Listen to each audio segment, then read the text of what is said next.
merasa bahwa 1 minggu ini Tuhan begitu belas kasih dalam hidupnya? Angkat tangannya. Ucapkan terima kasih sekarang. Terima kasih Bapa. Terima kasih Yesus. Terima kasih Roh Kudus. 1 minggu sudah lewat. Dan kami tahu Engkau melakukan pekerjaan yang besar. Untuk sepanjang minggu yang akan datang. Engkau akan memberi 2 kali lipat kepada kami. Hanya di dalam nama Tuhan Yesus Kristus. Juru Selamat dan penebus kami. Kita yang percaya itu terjadi, mengaminkan. Amin. Haleluya. Puji nama Tuhan. Semua katakan ajaib dan spektakuler. Itulah sejarah saya. Saya harus mendapatkannya. Karena inilah janji Tuhan bagi saya. Amin. Jadi ajaib dan spektakuler yang membawa keberuntungan dalam hidup saudara. Engkau klaim, engkau mantepin, engkau tuntut terjadi dalam hidupmu melalui doa bersama. Sehingga saudara pulang, saudara dikayakan dengan segala perjanjian Allah. Dan tidak ada yang mustahil dalam hidup saudara. Amin. Sebab di gereja ini Anda perlu mengulang, katakan kembali, melafal kembali ayat firman atau ajakan saya supaya saudara menjadi kuat. Engkau tidak bisa lagi dibingungkan oleh orang dan oleh iblis. Ketika masalah datang, otomatis saudara, engkau bisa mengeluarkan ayat tersebut. Karena dia pernah saudara ucapkan. Pernah keluar dari mulut saudara. Saudara, di dalam teknik pedagogi, dalam teknik pengajaran anak-anak. Saudara, kenapa anak-anak harus melafal supaya dia bisa hafal? Kenapa dia harus bicara, tidak bisa dibatin? Dia harus keluarkan suara. Karena gerakan rahangnya menjadi rekaman tertentu. Rekaman yang khusus di otak. Ya, gerakan lidah, getaran selaput suara, itu semua terekam di otak. Saudara, sehingga dengan demikian ketika ada sesuatu, tiba-tiba itu kata meluncur keluar. Saudara, tidak heran engkau sering mendengar orang maki-maki, bukan? Kata-kata kotor, bukan? Kata-kata sia-sia, bukan? Berani kepada Tuhan, bukan? Kenapa? Karena mereka biasa bilang begitu. Teman-teman mereka mengajari. Pergaulan mereka mengajari. Sehingga ketika mereka kepepet pada satu situasi kondisi yang meluncur keluar kata-kata sia-sia, kata-kata porno dan lain sebagainya. Coba. Seorang anak Tuhan yang biasa mengucapkan dan melafal firman. Ketika dia dalam masalah. Meluncur keluar firman Tuhan. Saya beritahu, firman akan menjadi mujizat. Katakan, beri kemuliaan yang baik bagi dia. Katakan, firman yang keluar dari mulut saya akan menjadi mujizat. Beri tepuk tangan yang baik bagi dia. Haleluya. Para kekasih, kita akan masuk pada bab yang kedua, menghalau mereka. Kau diam, Allah yang memenangkan. Karena kefasikan mereka, penyembahan berhala mereka, keberanian mereka kepadaku, maka aku menghalau mereka. Kamu enak saja hidupnya, tinggal ambil hasil, tinggal terima berkat. Amin. Siapa yang senang jadi anak Tuhan, lambaikan tangan. Haleluya. Katakan, terima kasih Bapa. Engkau memang luar biasa.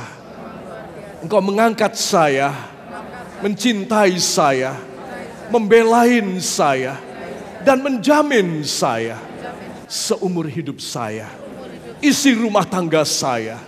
Dalam nama Yesus, terjadi pada saya. Ucapkan terima kasih engkau yang percaya. Haleluya. Terima kasih Bapa. Tiada yang mustahil. Hati kami semakin mantap. Hati kami penuh dengan sukacita. Karena kami tidak dinasibkan yang jelek. Hanya di dalam nama Tuhan Yesus Kristus. Juru Selamat dan penebus kami. Dan kita yang percaya mengaminkan. Amin. Haleluya. Puji Tuhan. Semua berteriak, aku selalu beruntung. Demikian firman Tuhan. Terjadi seumur hidup saya. Dan anak keturunan saya. Beri tepuk tangan yang baik bagi dia. Haleluya. Luar biasa. Menghalau mereka. Aku punya kerjaan. menghalau mereka. Terus kamu diam aja, kamu happy aja, kamu ayem, kamu tenang anakku. Kamu lihat kalau aku bekerja kayak apa. Saudara percaya demikian? Saudara, sempat saya jelaskan sedikit tadi pagi tentang Kaleb. Katakan Kaleb. Kaleb ini adalah teman akrab daripada Yosua. Saudara, sedikit saya jelaskan, kalau saudara kurang paham. Pada satu hari Tuhan memerintah kepada Musa untuk mengirim 12 mata-mata untuk mengintai tanah Kanaan, tanah perjanjian. Saudara, dari satu suku, satu orang pemuda yang gagah dan istimewa, Tuhan berpesan harus otaknya pinter, harus mempunyai intelijensia, kecerdasan dan kecerdikan. Nah, dipilihlah 12 pemuda yang badannya fit, bagus, sehat, dan otaknya bagus. Lalu dikirimlah mereka menyamar, menyeberangi sungai Yordan.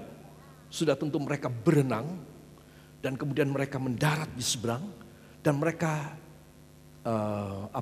mereka menjadi mata-mata dengan menyamar sebagai tukang sayur, sebagai apalah ya, pekerja sawah dan lain sebagainya. Dan mereka memata-matai negeri Kanaan luar biasa. Mereka melihat dan mereka kagum sekali.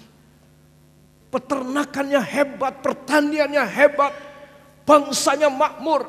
Cuma satu, mungkin saking makmurnya orangnya gede-gede, ya. Orangnya raksasa-raksasa. Dan mereka mengatakan, wah ini negeri hebat sekali.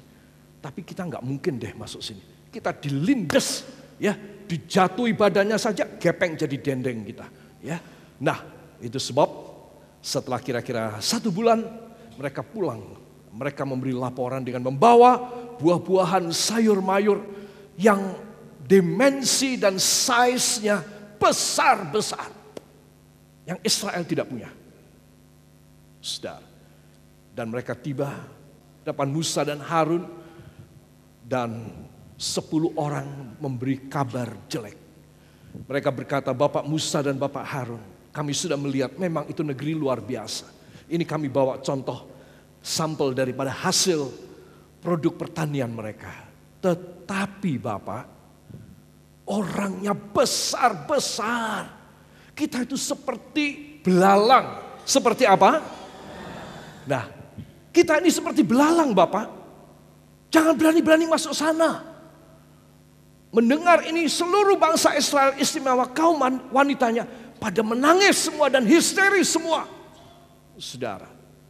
Tetapi 2 orang, jadi dari 12 spy, 12 mata-mata, 10 bilang jelek.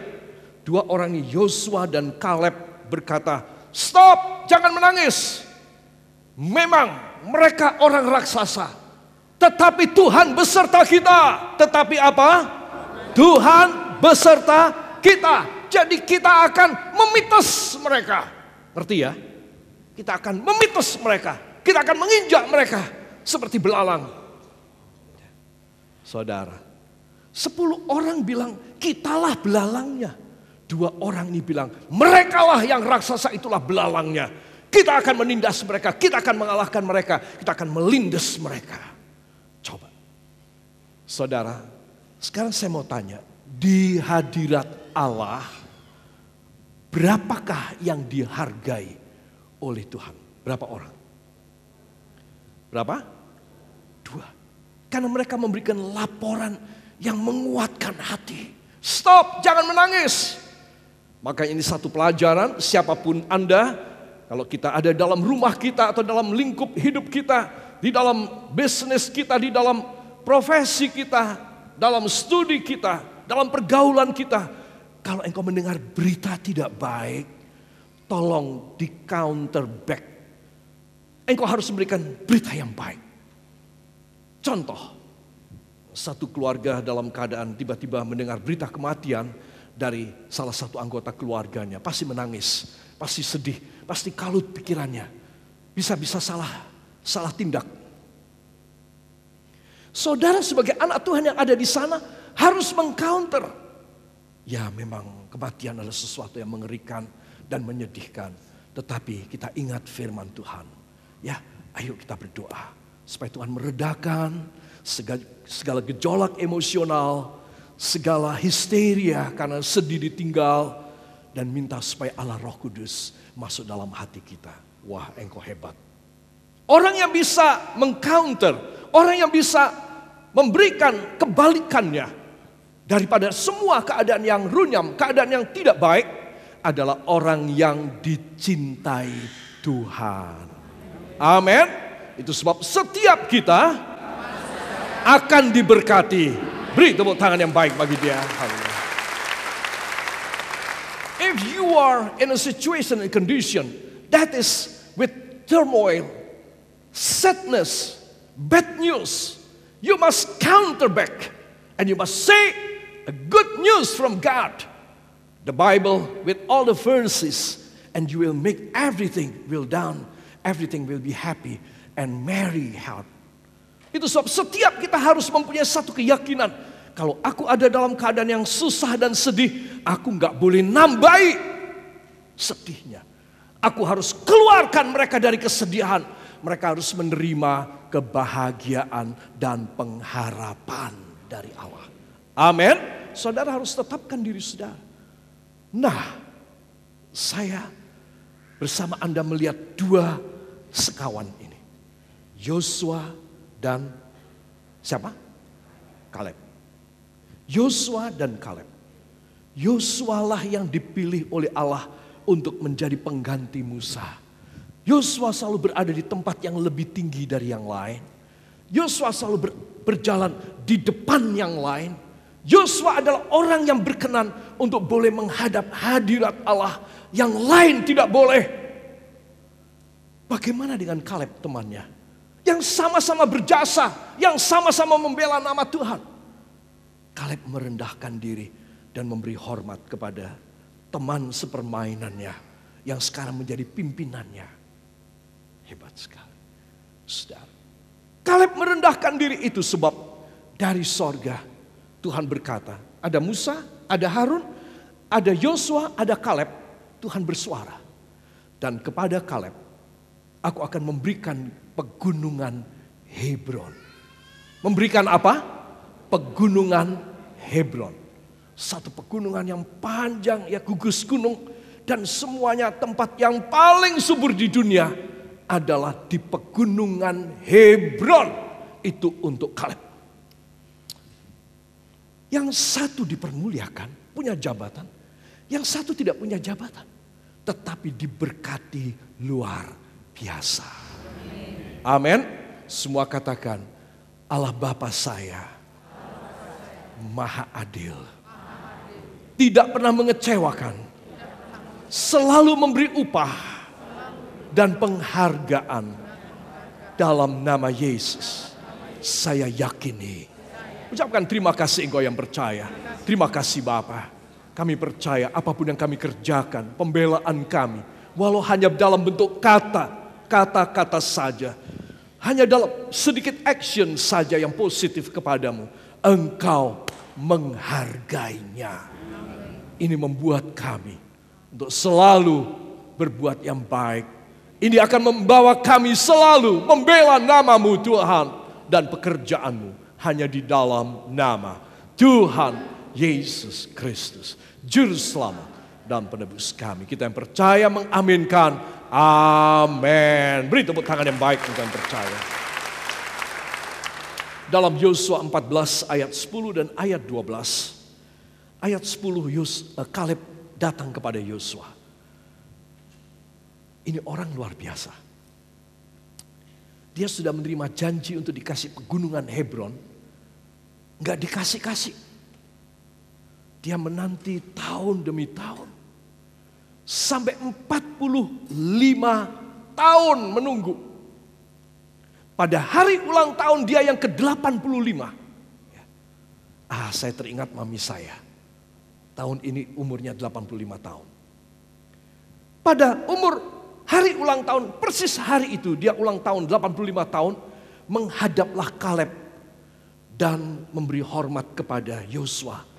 Dan dia berkata, Yosua, mungkin engkau masih ingat, 45 tahun yang lampau, engkau mendengar suara Tuhan.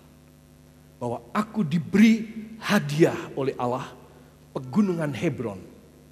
Tapi aku belum ambil. Aku belum mengambilnya. Dan engkau belum memberikan kepadaku. Hari ini Yosua, aku berulang tahun yang ke-85. Kalau engkau mengatakan aku boleh mengambil, maka besok aku akan mengumpulkan tentara sedikit. Dan aku akan berperang, aku akan mengalahkan suku bangsa Enak dan bangsa-bangsa raksasa yang menguasai pegunungan Hebron. Aku akan mengambil hakku dengan peperangan. Yosua berkata, Kaleb, kau luar biasa. Engkau bersabar untuk 45 tahun. Baik Kaleb, mari kemari. Kaleb berlutut dan Yosua menumpangkan tangan di atas kepalanya. Hari ini aku memberkati engkau, bahwa pegunungan Hebron